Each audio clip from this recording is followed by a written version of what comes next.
Let me jump to this next story, and we'll kind of bring all of this foreign policy stuff back home, because we have this report from the Daily Mail. Joint Chiefs send memo to all U.S. troops condemning MAGA riots as sedition after arrest of current and retired officers, and spell out that they only follow lawful orders in fresh warning to Trump. They say the military's top leaders issued a written reminder to all service members Tuesday that the deadly insurrection at the Capitol was a criminal act. The memo, signed by all members of the Joint Chiefs of Staff, also reminded military members that Joe Biden was duly elected as the next president. It comes after the arrest of current and retired officers among the rioters. Among the known retired veterans who stormed the Capitol was Ashley Babbitt, a retired Air Force veteran who was shot dead. Retired Lieutenant Colonel Larry Rendell Brock Jr., 53, was slapped with federal charges after he was pictured carrying plastic handcuffs in the Capitol during the riot. The Army is also investigating a psychological warfare officer, Captain Emily Rainey, for leading a group of people from North Carolina to the rally. So this I found interesting, that it turns out even the Horned Viking guy, Navy veteran. Yeah. There were a lot of people there who served. And you've also got the Oath Keepers, many of them who have served, many of them who are still police officers now, clearly support the president. And I guess the question is, does the military overwhelmingly support the president? Would they support him, moving forward? Well, that's the big fear. I mean, I'm literally just as you're reading that, I'm thinking of the Smedley Butler attempted the coup. banker plot. Yeah, that plot. I mean, who they were going to use for that was all these veterans from World War I. I mean, that's who because if you actually wanted, what would your big fear be if you were the establishment? And that would be your fear. So you better get that under control. Yeah, and that fear is real, because why else would they be sending out a memo to all the branches of the military? Exactly. That's the point. Why are they doing this if they're not worried about something, or other branches of the military potentially deciding or thinking about doing something? Well, when those polls came out before the election saying that the military overwhelmingly supported Joe Biden, I just didn't believe it. I laughed. I was like, come on. Why would? First of all, I've not served. My family has. Most of them and my family have in some way been involved in the armed forces, but I did live briefly on a military base. I do know many people, so I don't want to pretend to speak for them, but I kind of feel like the amount of respect they'd have for someone like Biden, who is a career politician, enriched himself off the office, and votes for the wars that gets them sent out. I don't think they're going to be like, that's the guy I pick. And not only that, you look at what Trump says about the troops, what he does for them, and how he advocates for them. And I just feel like it makes no sense. So I asked some people, do you think, because there was a statement put out in the Washington Post by all former defense secretaries warning members of the military not to follow Trump's orders. They were like, do not. Well, it was interesting because it's getting close to a military coup when you have these individuals telling the military not to obey Trump if he gives them orders to do something. But they wouldn't, like you were just saying, they wouldn't need to put that statement out in the Washington Post. All former living ex-secretaries of defense saying, don't do this, you will go to prison. This is for you, to Chris Miller of the Pentagon. Now you have this statement where they're saying to all the members of the military, it was a riot, know it, Joe Biden's president, it's done. Why are they saying it now? That's kind of freaky. Yeah. Why do they need to say it? Well, they're definitely concerned. I mean, this was one of the big things about Donald Trump in general that really scared the establishment. And I think this is the reason why he scares them a lot more than Bernie Sanders does. Even though Bernie Sanders did scare them, is that Donald Trump's supporters are just way tougher. If you had to fist fight a random Bernie Sanders fan or a random Donald Trump fan, you would not for a second, let's just be real people here. You would immediately you'd go, I'll take on 3 Bernie Sanders fans if I have to fight them rather than 1 Donald Trump. Because Donald Trump probably has some barrel-chested miner or something like that who's going to pound you into a bloody mess. And Bernie Sanders is some gender studies major. But hold on. One other point that I wanted to make to your kind of question. Another thing that is really relevant here is that Joe Biden is one of the first presidents that didn't really address the war question at all. Yeah. He's not anti-war. Right, a lot of people know this. A lot of foreign policy experts are saying he's most likely going to start more conflicts, and he's going to have the continued American foreign policy that was just halfway under Donald Trump. Also, during the BLM riots, he took the side of BLM rather than police officers. So a lot of people serving in law enforcement, in the military, know that he's on the side of the radical radical protesters. He's entering. Joe Biden is entering the presidency with probably the least amount of confidence from our men and women in uniform and law enforcement right now. Well, the few people that we talked to that voted for him all regret voting for him. You know, there's other thought thinkers like Naomi Wolf that are like, why did I vote for him? Thought thinkers? Thought leaders. Sorry. Yeah. I'm dyslexic. I'm Polish. I got hit in the head a lot when I was a kid. Naomi Wolf, that was funny. Yes, that was. What did you say? If I had known that Joe Biden was in favor of lockdowns, I never would have voted for him. And it's like, he says it all the time. You could have known that. Jeez. Yeah, that's kind of inexcusable to not know that. But you're right, and it's also just that, look, Joe Biden just basically limped. I mean, out of the primaries. I mean, just kind of survived them and was basically he almost won it by process of elimination. Like the establishment basically trotted out all these different people. They were like, hey, everybody get excited about Warren, get excited about Buttigieg, get excited about, whoever, Kamala Harris. And none of them caught fire. And then Bernie Sanders was doing, and they were terrified of him. So they were like, he's no deal. And then they threw Bloomberg out there, who just completely fell apart in the debates. And then they were like, okay, I guess all we have left is Biden. They had the coordinated hit where all of Biden's competition dropped out, Sanders' competition and Warren stayed in. They got him over the finish line. And then he basically ran on being not Trump, not campaigning, nothing we've ever seen before. He didn't run. He called the lid, he hid in his basement, and he said, I'll just stay away from this. And look, and that is to some degree, it's like the quality about Trump that got him to the dance is also the thing that got him out of the dance, is that he does have this personality that he was willing to say every nasty thing to everyone around in order to really beat them, but that also turned a lot of people off, so it was like a double-edged sword. And it was enough for Biden. Biden's like, the press will carry me. That social media came down and silenced, the big Hunter Biden story, the big October surprise basically got squashed, and that got him over there. But we've never really had a president like that, not in my lifetime, who won that way. Obama inspired his way into the White House. Yep. Trump inspired his way into the White House. Even this guy Bush, limped in there with the help of social media tech oligarchs and the mainstream media overlords that are like, hey, you're going to represent us, you're going to work for us. He's like, not even saying yes. He's like, good, he's in. Let's get him. They're like, Joe, can we count on you to do as you're told? Come on, man. I've been doing as I'm told for 47 years. Just tell me what to do. I'll go to sleep in the corner, and you write my name for me. And that's essentially what's going to happen, especially when you see the special interests, the corporatists, the banks, the complexes behind them that are essentially going to be setting American policy fast forward in a way that we have never seen lobbyists take control of our government. He's a huge lobbyist. He even argued with Barack Obama about the power of lobbyists and how great they are and how we need more of them. Barack Obama even argued with him against that. Let's jump to this story real quick from the Daily Mail. 4,000 armed patriots plan to surround Congress to stop Trump impeachment. Law enforcement reveals at closed-door briefing. They say Rep. Connor Lamb revealed Tuesday. Law enforcement briefed lawmakers on a 4,000-person group of armed patriots prepared to prevent Democrats from entering the Capitol as they move to impeach Donald Trump.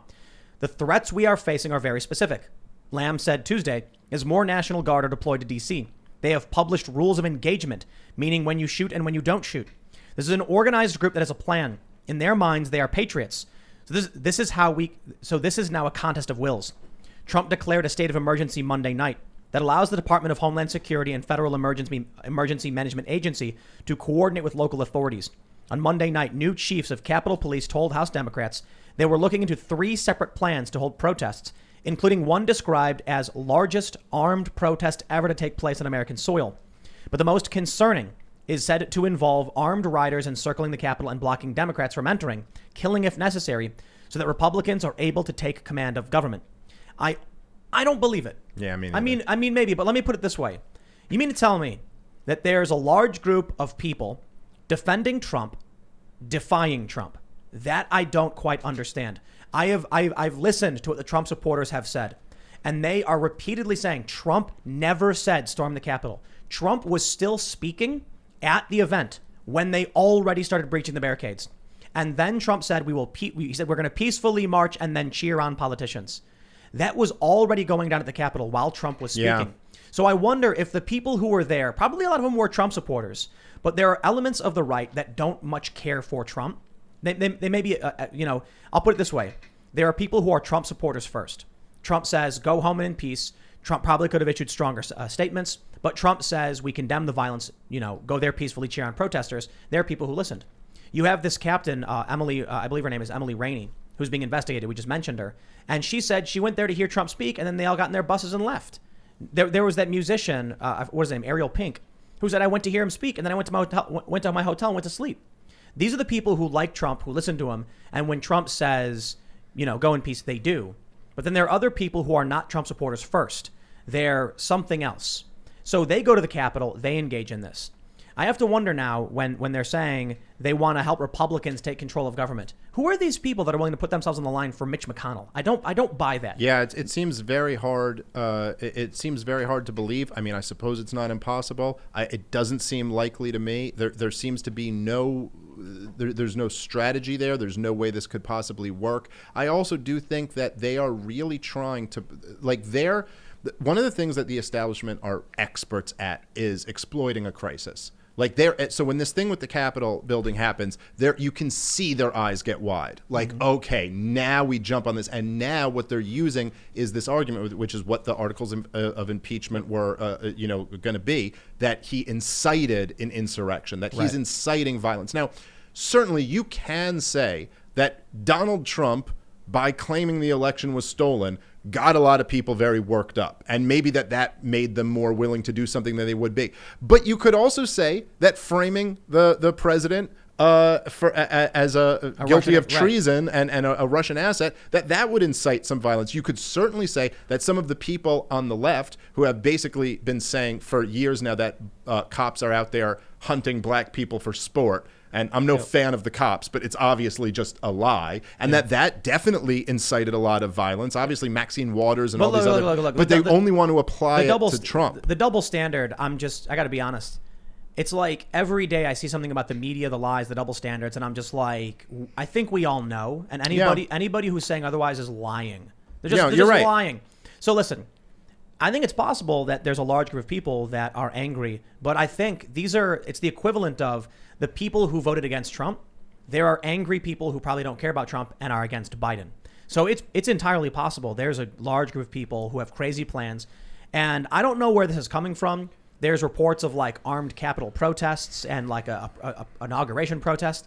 I've not seen those things. I've only seen Trump supporters denounce or deny them or warn people not to do it. Yeah. But I'll say regardless, people should not be going down to D.C. I think the inauguration, what they're planning it seems a tad bit reckless, but I definitely think they need to up security to an extreme degree. I mean, in D.C. For the time being, the last thing we need is any kind of escalation. It's the worst possible thing. It's going to result in nothing but bloodshed if they were to do something like that, and it will serve the opposite of what your interest is. If you hate this kind of government authoritarian control, they're crossing their fingers. This would be the best thing for them you can do. You cannot win a show of force with the federal government. Don't kid yourself into thinking you will. If you ever got to the point where it actually threatened them in some way, they will go Waco style on you and burn children alive to protect their interests. Don't do it. Do not. The way to fight the federal government has to be done through peaceful means right now. It's the most militarized government in human history. You want to do something, if you're in a red district, in a rural red area, start teaching prayer in school again. Resist it that way. Do something like that. Not even about that. It's about, we've mentioned it several times, we're in the information warfare era. We're in the information age. Winning influence comes through confident arguments and playing the game strategically. A lot of these Trump supporters like to talk about 4D chess. Well, I think y'all should be playing it right now, because look at what they're already doing because some people stormed to the Capitol. Now, that's crazy. The zip tie guy, some of this stuff's crazy. Should not have been done. But compare that to the waves of damage and destruction we've seen throughout the last year with Black Lives Matter. Okay. Now, to act like, AOC goes on, what did she go on, ABC, saying half of Congress is on the verge of being killed or whatever, and it's like, oh, calm down.